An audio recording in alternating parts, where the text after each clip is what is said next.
क्यों क्यों 200 से ज्यादा हमारे किसान को जान गंवाने पड़े? क्यों? क्या हो गया?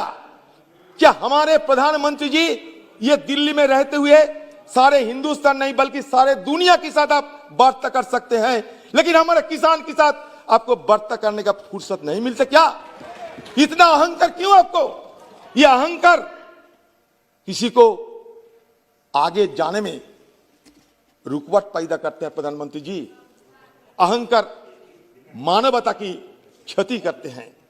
आप लोहे की कील लगा दिया, आप कटीले तारों की बैरियर लगा दिया, आप बिजली पानी काट दिया, आप इंटरनेट बंद कर दिया, आप ट्रैक्टर घुसने ना पाए इसलिए नया नया कानून को अपना रहे हैं कि 10 साल की ज्यादा ट्रैक्टर नहीं घुसने देंगे। क्यों इस तरीके के अत्याचार हमारे किसान के खिलाफ क्यों कर रहे हैं?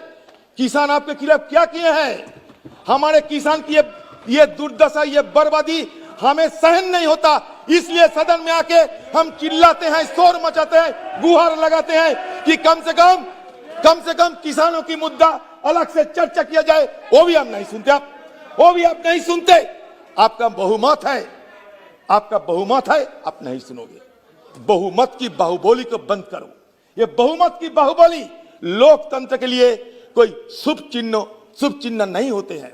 ये बहुमतों की बाहुबली बंद करो और किसान के साथ वार्ता करके आप किसान की मांग पूरा करो। सदन में सारे विपक्ष की ओर से और खासकर आपका पार्टी भी बहुत सारे एमपी की ओर से मैं ये गुजारिश करता हूं। आपके पार्टी के बहुत सारे एमपी है, चुप्पी साधे जाए, बोलते नहीं। किसके खिलाफ बोलेंगे? बोलने से नौकरी जाएगी, टिकट जाएगी, सब कुछ बर्बाद हो जाएगी। लेकिन सारे एमपी को यह सोचना चाहिए, कि आपके लिए खतरा मंडरा रहा है। हरियाणा गया, पंजाब तो गई, यूपी भी जाली की कगार में पहुंच गए। तो ये खतरा मंडरा रहे हैं आपके ऊपर। तो इसलिए कहते हैं कि संभाल जाओ। ये बीजेपी वालों, किसानों के खिलाफ जंग मत छेड़ो। किसान हमारा भाग्य विधाता है, किसान हमारा अन्नदाता है। अगर किसान ना होते तो हम, आप, तुम, कोई ये सदन में आने का मौका नहीं मिलते। अरे इस तरीके की कार्रवाई किया जाता, किसान हमारा दुश्मन है। लाल किले पे किसी ने चढ़े थे, किसी ने अपमान किया। लाल किला हमारा एक पहचान है, हमारा एक धरोहर है। अगर अमित शाह जी जैसा इतना ताकतवर एक स्वराष्ट्र मंत्री रहते हुए कुछ उपद्रवियों ने कैसे ये लाल किले में पहुंचे, ये सबसे बड़ा सवाल है।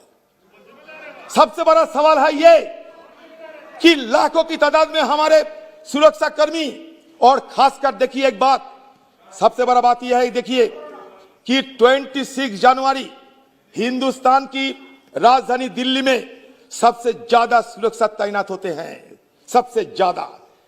आगे पीछे कोई नहीं। 26 जनवरी हमारे लिए सबसे ज्यादा सुरक्षित दिवस होते हैं।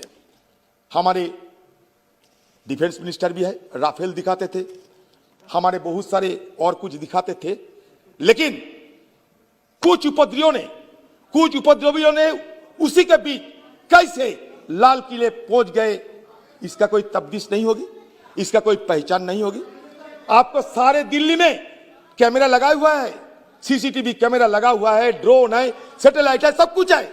लेकिन फिर भी आज तक किसी को यह जानकारी नहीं है कि किसने हुआ गए, कैसे हुआ झंडा गड़ा, कैसे झंडा लगाया, किसी को कोई जानकारी नहीं है। क्यों?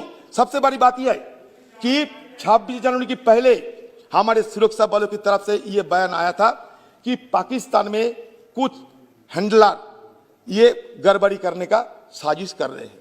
जब आपके पास में इतने सारे जानकारियां है, पाकिस्तान में क्या हो रहे हैं उसका जानकारी आपके पास है, लेकिन यहां क्या हो रहा है उसके जानकारी आपके पास नहीं है।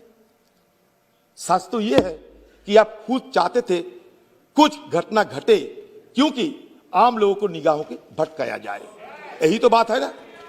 यह आपकी सोची समझी सुनियोजित एक साजिश है। इस साजिश की चलते आप अपने लोगों को किसान सजाकर बनाकर ये झंडा गाड़ने के लिए और झंडा फहराने के लिए और लाल किले में पहुंचा दिया। आपने ये काम किया। अगर सही ढंग से तफ्तीश हो तो पता चलेगा ये कोई नहीं, ये षड्यंत्रकारी कोई किसान नहीं, षड्यंत्रकारी सेब और सेब ये सरकार की नुमाइंदे है। सरकार इसके पीछे है। अगर नहीं है तो आप जेपीसी बैठाओ, हमें सारे वो जो सीसीटीवी की सारे क्लिप हमें दिखाओ, हम आपको बता देते हैं कि कौन कौन उपद्रवी है। आपको सारे कुछ जानकारी है लेकिन आज छुपा रहे हैं। हो सकता कि आज नहीं, सदन खत्म होने के बाद 2-4 नाम आ जाएगी, लेकिन आप बड़ा त्वरित गति से, बड़ा चतुरता से, बड़ा तत्परता से आप जो किसान आंदोलन कर रहे हैं उनको इस अपराध में फंसा दिए। एक नहीं, बहुत सारे लोगों को फंसा दिए। आपको इजाजत देने के लिए कौन? हाँ, आपको ये रैली निकालने के लिए आपने इजाजत दिया थी। आपने इजाजत दिया था ये रैली निकालने के लिए। रैली निकालने के लिए सरकार खुद इजाजत दिया था। आप रूट खुद बनाया था। फिर अगर गड़बड़ हुई तो क्यों आपको जिम्मेवारी नहीं होगा? आप खुद बताओ।